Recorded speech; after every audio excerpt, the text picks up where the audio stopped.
Today is Armistice Day, and this Sunday at 11 o'clock the nation's focus will be on the Cenotaph in London as we remember the soldiers who lost their lives in 2 world wars. The regiments of Scotland, past and present, have lost thousands of men in battle, and this week we'll be finding out about the contribution made by the 51st Highland Division.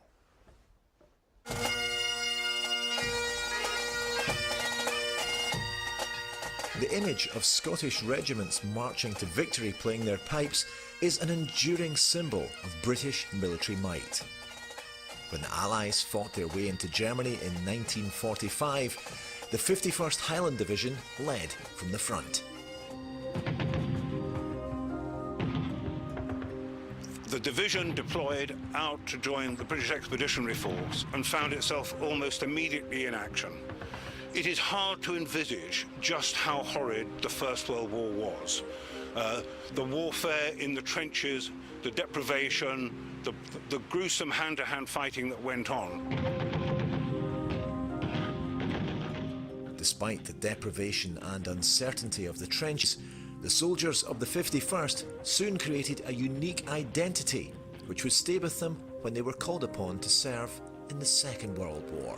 The 51st Highland Division identity was a particularly strong one, so much so that during the Second World War in North Africa, the 51st Highland Division identity almost transcended that of the individual regiments, the Black Watch, the Argylls, the Cameron Seaforths and Gordons.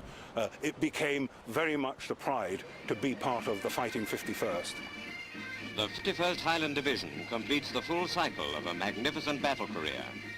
From the heroic losing fight at St. Valery in 1940, they have fought their way to this triumphal march through the streets of Bremerhaven. I suppose you could say that as far as Scotland and the Highlanders are concerned, the 51st Highland Division became and is a symbol of victory.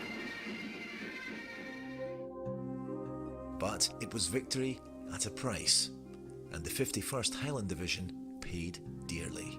The 51st Highland Division, from El Alamein all the way through to the end of the war, lost over 15,000 officers and men, either dead or wounded.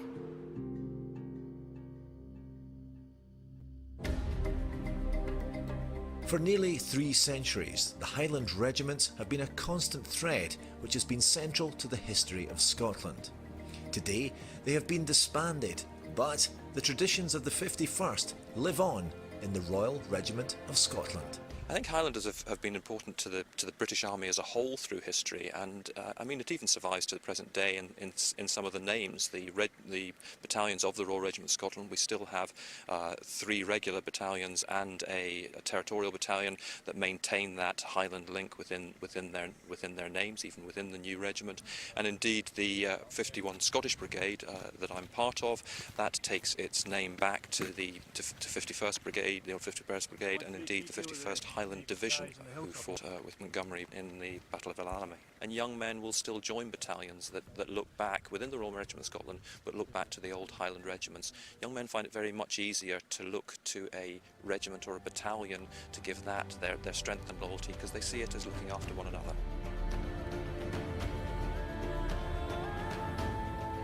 The Highland soldier, who we have demonstrated fought so well throughout the First and Second World Wars, is simply the forebearers of those that fight today. The Royal Regiment of Scotland, the Highland battalions, the territorial soldiers are all the same people, whether they're in Afghanistan or in Iraq, who fought on the Somme or in North Africa. It is absolutely an essential part of the Highland fighting tradition that we produce the best soldiers.